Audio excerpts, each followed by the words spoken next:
This is the Microsoft Surface I've been asking for 7 years. But in a world of Chromebooks and iPads, does it still have a place? Well, as it turns out, the answer depends on what you do for work and just how connected you need to be.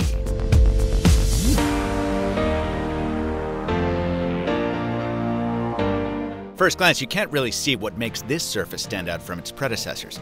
To do that, you need to peer past the aluminum shell right into the guts. This isn't a normal PC, it's what Qualcomm calls an Always Connected PC. Qualcomm isn't the only company building laptops with a 4G connection, but it is the only company doing it in this particular way. See, instead of a traditional processor, like one from Intel, say, at the heart of this thing is something much closer in design to what powers a smartphone. And that makes a lot of sense, because if you think about it, a smartphone SoC is good at 3 things: staying cool, staying connected, and staying alive. And of those 3 smartphone-like strengths, the Surface Pro X nails 2 of them. First off, partly because that processor doesn't need any fans, this is the thinnest and lightest Surface ever made. It's not quite as thin as the iPad Pro I've been carrying for the past year, but it's almost there. And for the slight difference, you get the trademark built-in kickstand. Being able to prop this up at just the right angle to read a book or browse the web is something you'd need to buy a case for on any other tablet. And if you spring for the keyboard, your fingers will thank you.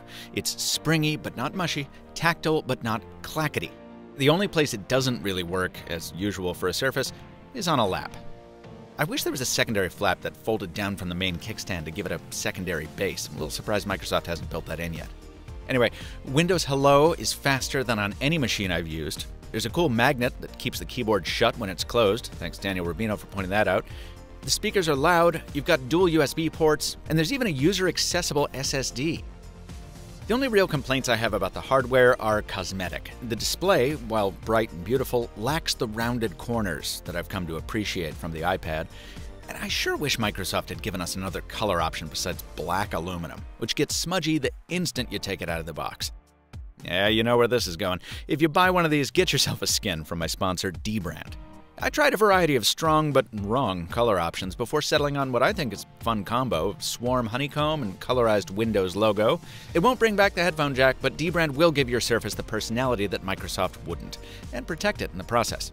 Hit the sponsor link in the description. Smartphone-like Surface success 2 of 3, staying connected. Like the iPad Pro, this thing has an eSIM that lets you set up an account and start surfing in a few minutes. Now, I did this with the default provider, GigSky, and it cost me a pricey $50 for 5 gigs, so it's nice that there's also a nano SIM slot so you can pop in your own. With that set up, I'm able to just open the computer anywhere I have cellular coverage and know that I'm connected. Yes, I could do this with a smartphone hotspot, and I often do, but this doesn't roast your phone's battery, and it's one less hassle, especially if you don't have to pay for it. More on that at the end. Qualcomm isn't the only company powering the connected laptop. That Surface Go I reviewed last year also had an LTE connection, even though it was Intel-powered. Now, the way Qualcomm has stood out from those is with battery life. Windows Central got 15 hours of continuous use out of a Lenovo AC PC in the last generation, and David Kogan's early impressions of his Samsung Galaxy Book S, powered by almost the same chipset as the one inside the Surface here, are very favorable as well. This is where the Surface Pro X starts to stumble. Being so thin and light means it's had to sacrifice battery size. In the 2 weeks that I've been using it, the longest I've been able to hit is about 6 hours of use. Now, that's making no concessions to endurance. Performance slider at 3/4, using Chrome as my browser, average at 10 tabs, apps like Evernote and Telegram mixed in. I also use the cellular connection almost exclusively. Under those conditions, 6 hours is okay. It's better than what I could get out of my more beastly MacBook or ZenBook. But it's well short of the 8 hours I got from Google's Pixelbook Go and the up to 20 hours Qualcomm promises on other AC PCs. When battery life, which is such a pillar of the AC PC experience, falls short, it makes dealing with the system's other compromises tougher. Like this build of Windows. Because it's Windows on ARM, it can't run the same deep well of programs that have made the platform such a bastion of corporate productivity.